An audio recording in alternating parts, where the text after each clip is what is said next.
Hi everybody, Martyn at Flicking Feathers again today, and I'm tying another carp fly for you. This is Mr. P's Carp Carrot. Another one for Jim Pankiewicz. It's a fantastic pattern, nice and simple. There's no fat on it, it just really has all the stuff it needs and nothing else, and it really does work very well. Especially when the water's a wee bit dirty, it can be very effective.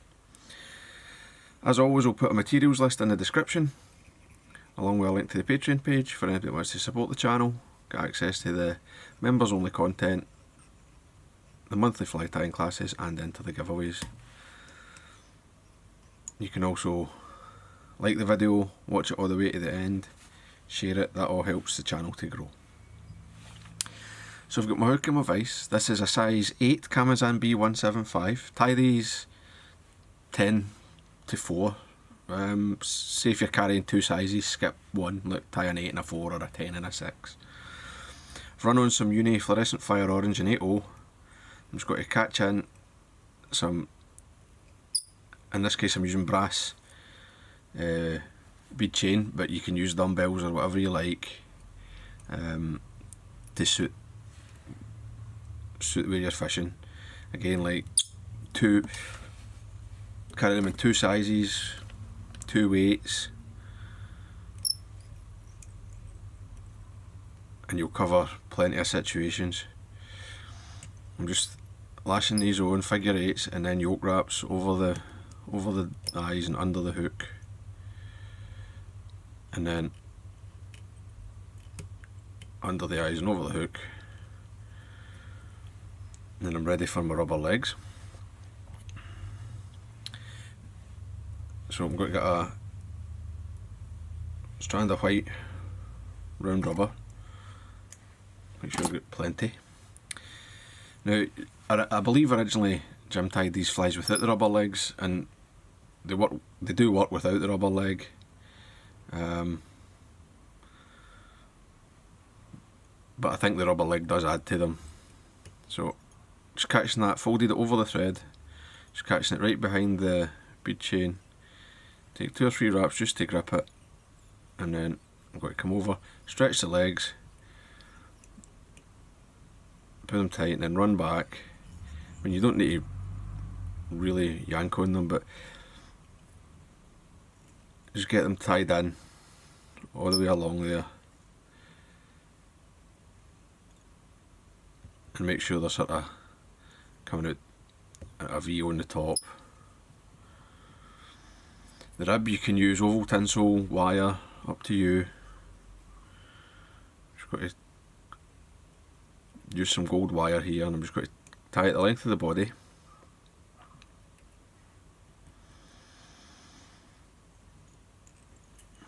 And then it'll get some orange dubbing, kind of rusty orange. I'm using orange craw dub, just straight out the packet. I think it's a perfect shade, but maybe you want it brighter or a wee bit darker, up to you. Just going to get this on, and I'm not going to dub it too heavily. I'm just going to have a kind of medium thickness body. It's no, I don't want this fly to be that shaggy. So we'll get that started right at the back there, tighten up my rope, and don't worry if some of the thread shows through, that's fine. Just sort of build up the body.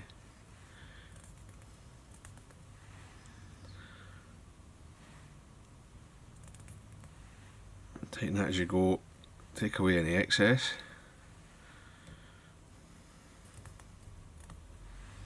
Just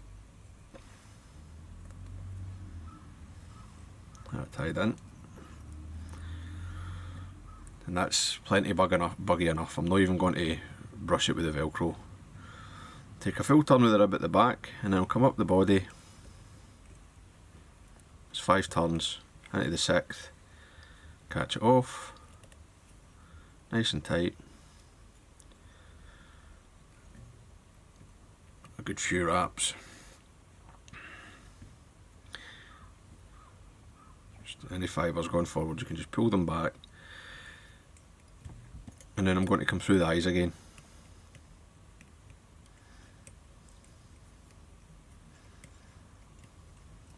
nice and strong, and I'm also creating like a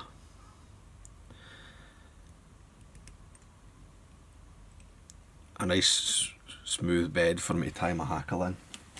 Now the hackle, I'm using pheasant rump dyed yellow. Again, I mean, the pheasant rump's a lovely feather for this. You can use something else if you don't have pheasant rump, and you can change the colour to suit yourself. It's just a skin. I've just dyed the whole skin.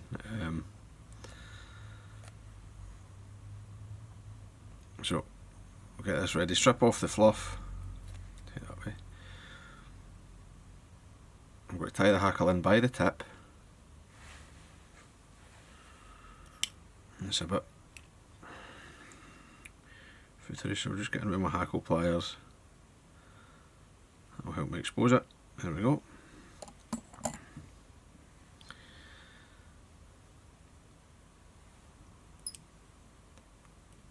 Catch that in 3 turns, fold it back another 3, and then I'll just fold it and wind it as I go.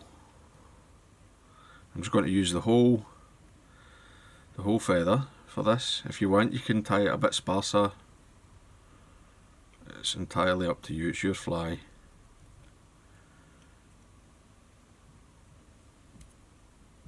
That looks good. Catch that off.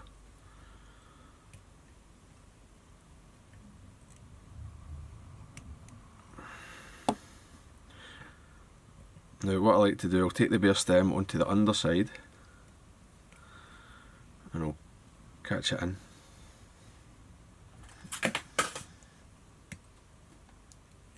And then I'm going to just come in and use my thread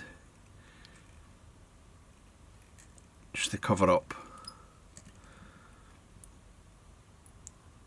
The reason I do it on the underside is it's easier because you don't have like such a deep groove.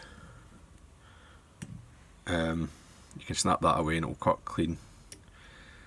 It's easier to get the thread to sit with the figure eights over the top and hide that stem, and then it's just a case of putting a whip finish in.